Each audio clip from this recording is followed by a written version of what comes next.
Bonjour à tous, une petite vidéo au milieu des bois, format très court. Je vais vous présenter simplement quelques outils, ma façon de faire pour débiter mon bois quand je suis en forêt. On est dimanche matin, il est 9 h, on va faire du bois, on va pas faire un bruit, c'est très agréable.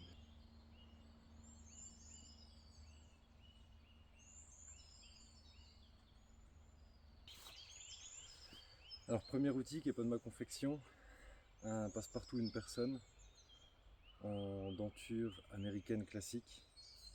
Alors pour vous donner l'ordre d'idée, cette lame a été affûtée par mes soins et depuis elle a coupé environ un stère de bois. Voilà. Deuxième outil que je vais vous présenter, une petite sapie de ma fabrication. Alors ça permet de déplacer le bois, de lever une grume sans se baisser et il y a un côté marteau avec un talon trempé.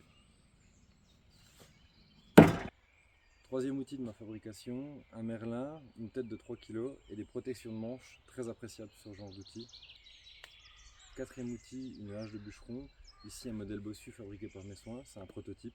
Alors j'utilise pour l'abattage, les branchages et le tronçonnage au sol. De hachette, c'est bien d'avoir ça en complément. Ça c'est un modèle fabriqué par mes soins également. Ça sert toujours d'avoir une hachette en complément, notamment au moment de la fente au merlin. De temps en temps il y a un nœud, il y a un morceau qui reste accroché, ça permet de faire une petite coupe sans être embêté par une grande hache. On prend la petite hachette, on coupe ce qu'on a coupé, on sépare les deux morceaux. Donc on a abattu à la hache et au passe-partout un gros chêne pour faire de l'équarrissage. Là on a les branches qui sont déjà d'un bon diamètre, une quinzaine de centimètres on va dire. Et je suis en train de débiter en 1 mètre pour faire du bois de chauffage. Alors ce qui est pas mal sur cette scie, c'est que la lame elle fait tout pile 1 mètre. Donc je mesure, j'ai fait déjà une petite marque à 1 mètre et je suis prêt à débiter. Je vais juste m'écarter encore un petit peu et voilà.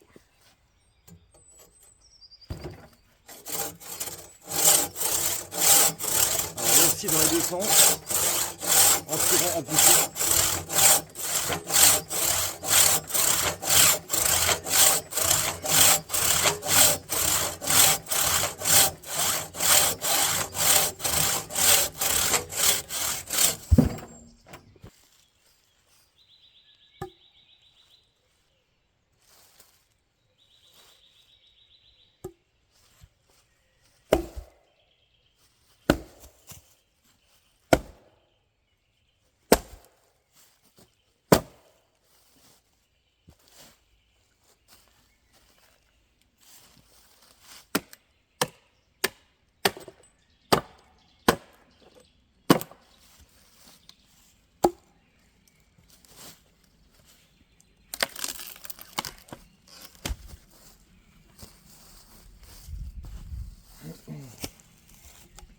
Alors typiquement l'utilité de la hachette, ce que je vous expliquais, ces fibres qui restent accrochées, le merlin va avoir du mal de les couper.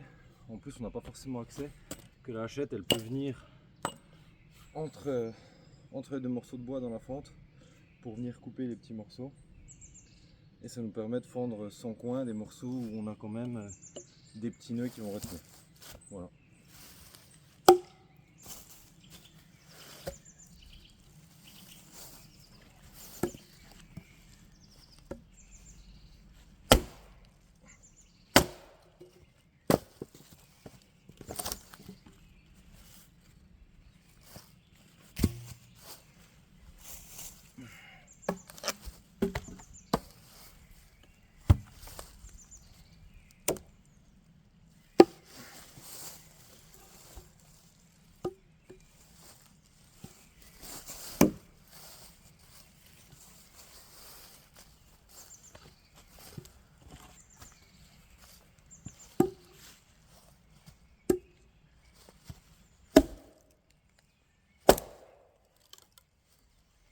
La petite hachette.